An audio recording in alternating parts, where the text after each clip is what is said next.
जोड़ो यात्रा में शामिल होंगे अखिलेश यादव। राहुल गांधी की भारत जोड़ो न्याय यात्रा पर अखिलेश यादव बोले, सीटों का बंटवारा हो जाएगा। समाजवादी पार्टी उनकी यात्रा में शामिल होगी। 2024 का चुनाव संविधान बचाने का है, भाईचारे को बनाने का है। बीजेपी ने गरीबों को धोखा दिया है। फारूक अब्दुल्ला करते हैं पीएम मोदी के साथ सीक्रेट मीटिंग। वरिष्ठ नेता गुलाम नबी आजाद ने दावा किया है कि जम्मू कश्मीर के पूर्व मुख्यमंत्री फारूक अब्दुल्ला और उमर अब्दुल्ला प्रधानमंत्री नरेंद्र मोदी के साथ गुप्त बैठकें करते हैं। उन्होंने आरोप लगाते हुए कहा कि पिता पुत्र की जोड़ी सार्वजनिक जांच से बचने के लिए रात में पीएम मोदी और गृह मंत्री अमित शाह के साथ सीक्रेट मीटिंग करते हैं।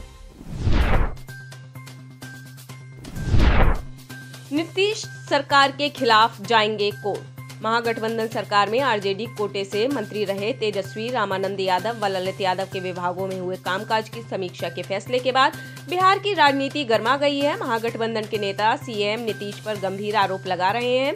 आरजेडी विधायक मुकेश रोशन ने कहा कि चावल घोटाला, सृजन घोटाला, दवा घोटाला, कई तरह के घोटाले हुए। पीएमसीएच के अधीक्षक 31 जनवरी को रिटायर हो गए थे। डॉक्टर IAS ठाकुर को आनंद फानम में एक्सटेंशन दे दिया गया, जबकि कई तरह के घपले घोटालों का आरोप उन पर है। इन सब की जांच हुई तो हम लोग कोर्ट जाएंगे। कानून का उल्लंघन करने का अधिकार किसी को नहीं।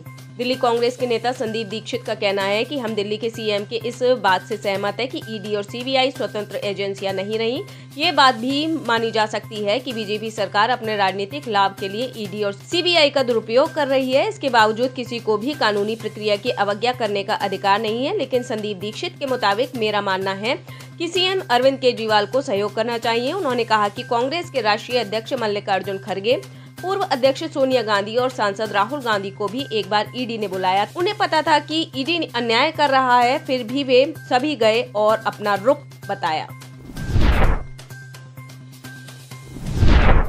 सज्जन सिंह वर्मा ने नकुलनाथ पर किया बड़ा दावा। कमलनाथ के कांग्रेस छोड़कर बीजेपी में जाने की अटकलों पर फिलहाल विराम लग गया है। कमलनाथ के समर्थक माने जाने वाले करीबी नेता सज्जन सिंह वर्मा ने बड़ा खुलासा करते हुए ऐसी खबरों को सिरे से खारिज कर दिया। कांग्रेस नेता सज्जन सिंह वर्मा ने साफ तौर से कहा कि कमलनाथ के बीजेपी में जाने का सवाल ही नहीं उठता है। वहीं सज्जन सिंह वर्मा ने कमलनाथ के बेटे नकुलनाथ के भी बीजेपी में जाने की खबरों का खंडन किया। उन्होंने कहा कि नकुलनाथ भी कहीं नहीं जा रहे हैं। उन्होंने दावा किया जल्द ही भोपाल जाकर लोकसभा चुनाव की तैयारी करेंगे। 5 पुलिसकर्मियों समेत 19 लोगों पर केस दर्ज। गुजरात के कच्छ जिले में एक कंपनी के एक कर्मचारी के अपहरण और जबरन वसूली के संबंध में 2 पुलिस अधीक्षक और 3 अन्य वरिष्ठ पुलिसकर्मियों के खिलाफ मामला दर्ज किया गया है। पुलिस ने शनिवार को यह जानकारी दी। उच्चतम न्यायालय ने इस मामले में प्राथमिकी दर्ज करने के गुजरात उच्च न्यायालय के आदेश पर रोक लगा रखी थी। रोक हटने के लगभग 1 महीने बाद अपराध जाँच विभाग ने गुरुवार को 2 पुलिस अधीक्षकों, 3 उपाधीक्षकों, 1 उप निरीक्षक और इलेक्ट्रोथर्म लिमिटेड के मालिकों समेत अन्य के खिलाफ प्राथमिकी दर्ज की। अपने ही मंत्रियों को हटाने पर अड़े कांग्रेस एमएलएज।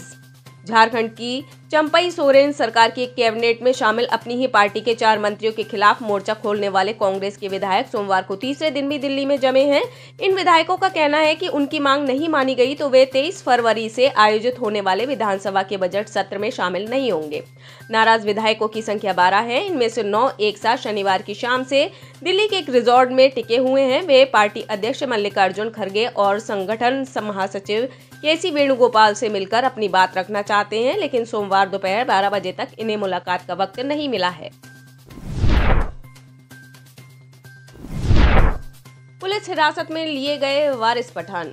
एआईएमआईएम नेता और पूर्व विधायक वारिस पठान को मुंबई पुलिस ने हिरासत में ले लिया है। वारिस पठान को तब हिरासत में लिया गया जब वह मीरा रोड के नया नगर इलाके में जा रहे थे। एआईएमआईएम के नेता कुछ दिन पहले नया नगर में हुए बवाल मामले में वहां के लोगों से मिलने जा रहे थे। इसके अलावा वह वहां के पुलिस कमिश्नर से भी मिलने वाले थे, लेकिन पुलिस ने वारिस पठान को मीरा रोड के टोल नाके पर ही हिरासत में ले लिया। नवजोत सिंह सिद्धू का एमएसपी को लेकर सवाल। किसानों के आंदोलन के बीच कांग्रेस नेता नवजोत सिंह सिद्धू ने एक बार फिर केंद्र सरकार को कटघरे में खड़ा किया है। उन्होंने किसानों की फसलों के न्यूनतम समर्थन मूल्य यानी एमएसपी को लेकर सरकार पर हमला बोला है। सरकार और आंदोलनकारी किसानों के बीच हुई बातचीत में केंद्रीय मंत्रियों की ओर से एमएसपी की गारंटी को लेकर जो प्रस्ताव दिया गया है उसे लेकर कांग्रेस नेता नवजोत सिंह सिद्धू ने आपत्ति जताई है। उन्होंने पूछा कि क्या ये माना जाए कि केंद्र सरकार कॉन्ट्रैक्ट फार्मिंग की तरफ वापस बढ़ रही है। स्मृति ईरानी ने रायबरेली सीट पर किया बड़ा दावा। उत्तर प्रदेश की अमेठी लोकसभा सीट से सांसद, केंद्रीय मंत्री और भारतीय जनता पार्टी की नेता स्मृति ईरानी ने रायबरेली लोकसभा सीट को लेकर बड़ा दावा किया है। उन्होंने दावा किया कि कांग्रेस ने रायबरेली लोकसभा सीट छोड़ दी है। स्मृति ईरानी ने यह दावा ऐसे वक्त में किया जब राहुल गांधी की अगुवाई में भारत जोड़ो न्याय यात्रा अमेठी और रायबरेली की ओर बढ़ रही है। स्मृति के इस दावे से कांग्रेस असहज हो गई है। एक और जहां अजय राय लगातार यह कह रहे हैं कि रायबरेली सीट से गांधी परिवार का कोई सदस्य ही चुनाव लड़ेगा।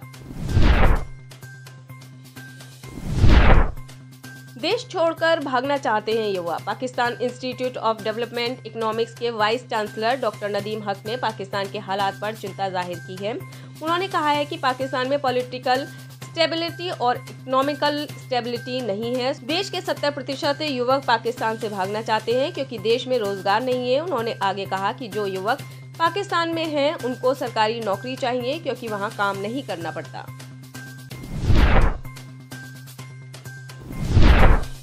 एस जयशंकर की पाकिस्तान में हो रही तारीफ। पाकिस्तानी लोग भारतीय विदेश मंत्री डॉक्टर एस जयशंकर की रणनीति के फैन हो गए हैं। हाल ही में उन्होंने म्यूनिख सुरक्षा सम्मेलन में हिस्सा लिया था जहां उनसे रूस से तेल खरीदने के मुद्दे पर बात की गई। इस पर उन्होंने बेबाक अंदाज में जवाब दिया। जयशंकर का यही अंदाज पाकिस्तानी आवाम को भा गई है और लोग उनकी जमकर सराहना कर रहे हैं। पाकिस्तानी लोगों का कहना है भारतीय विदेश मंत्री पहले भी ये बयान दे चुके हैं कि हमारी मर्जी, हमें जहां से सही लगेगा हम वहां से तेल खरीदेंगे।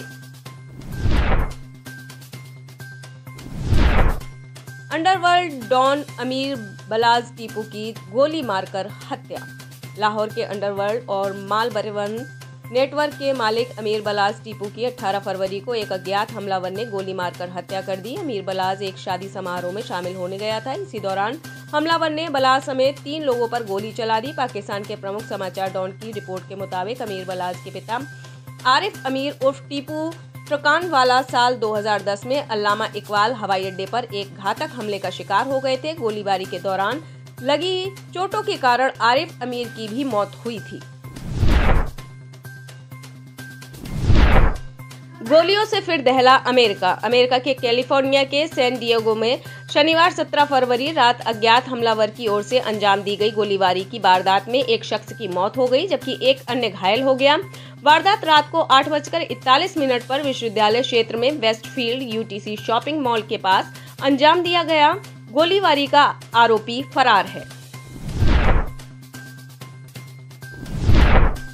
ट्रंप के बयान पर भड़की निक्की हेली। अमेरिका में होने वाले राष्ट्रपति चुनाव में रिपब्लिकन पार्टी की उम्मीदवार निक्की हेली ने रूस के राष्ट्रपति व्लादिमीर पुतिन का पक्ष लेने को लेकर अपने प्रतिद्वंदी और पूर्व राष्ट्रपति डोनाल्ड ट्रंप की आलोचना की। निक्की हेली ने कहा कि पुतिन को अमेरिकियों के साथ दोस्ती नहीं रखनी चाहिए। वह ऐसी व्यक्ति नहीं है जिनके साथ अमेरिका दोस्ती कर सके।